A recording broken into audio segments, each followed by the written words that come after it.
Rice star एक सुनसान रास्ते से दूसरे गांव के लिए जा रहा था। अचानक से उसके सामने एक ट्रक आ जाती है कि राइस स्टार अपनी बाइक दाएं की ओर मुड़ा लेता है। उसकी तेज स्पीड होने की वजह से उसका संतुलन बिगड़ जाता है। वो पेड़ से बचते बचाते वो गलती से एक गांव में घुस जाता है। तभी 7 बज जाते हैं। धीरे धीरे अंधेरा हो रहा था, पर उस गांव में घंटी की आवाज गूंजने लगती है। अलग अलग आवाजें आने लगती हैं। थोड़ी देर में वहां अफरा तफरी मच जाती है। लोग इधर उधर भाग रहे थे। दरअसल लोग अपने अपने घर में जा रहे थे। सभी के हाथ पैर कांप रहे थे। लोगों के चेहरे पर अलग ही चिंता थी। फिर राइस स्टार गांव में और घुसता जाता है। राइस स्टार कुछ पल के लिए सोच में पड़ गया। सभी लोग कहाँ गए कि सामने से लाल शर्ट पहना हुआ एक आदमी बड़ी तेजी से भागते हुए राइस स्टार के पास आता है और हांफते हुए कहता है, अरे भाई, इधर क्या कर रहे हो? 7:30 बजने ही वाले हैं। 5 मिनट रह गए बस। तुम शहर से आए हो लगते हो। चलो चलो मेरे घर में जल्दी, वरना वो आ जाएगी। आओ मेरे पीछे। फिर राइस स्टार बिना सवाल जवाब किए उस आदमी के पीछे जाने लगता है। राइस स्टार उसके सामने रुककर सवाल पूछता है,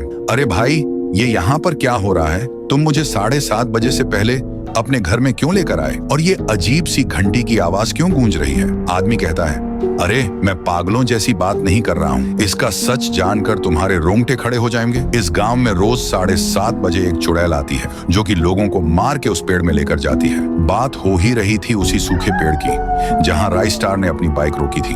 तभी अचानक से उस पेड़ में से वही चुड़ैल निकलती है जिसके बारे में वह आदमी बता रहा था। राइस स्टार उस चुड़ैल को देखकर दंग रह गया। बस फिर क्या था, वो चुड़ैल उन दोनों को देखकर उनके पास आने लगती है। वह उनके पास आके कहती है, राइस स्टार, ओ राइस स्टार, जरा बाहर तो आना। मैं तुम्हारी बहन जैसी हूँ ना, मुझसे डरो मत। आओ बाहर। 1 मिनट, तुम्हें मेरा नाम कैसे पता है? मैं तो तुमसे पहली बार ही मिला हूँ। अरे इसके मुंह मत लगो, इसको सारे लोगों के नाम पता है। ये खतरनाक भूतनी है। इतना कहते ही वो चुड़ैल वहाँ से तेजी से जाने लगी और वहीं पास के दूसरे पेड़ के पास जाकर रुक गई। फिर राइस स्टार सवाल पूछता है, मुझे एक बात बताओ, ये भूतनी लोगों को क्यों मारती है और ये पेड़ में आई कैसे? इस चुड़ैल में बहुत गुस्सा था। ये कब से होने लगा? फिर आदमी बोलता है, बताना तो नहीं चाहिए, पर तुम अच्छे और नेक इंसान लगते हो करके मैं तुम्हें बता रहा हूँ। ये 10 साल पुरानी कहानी है।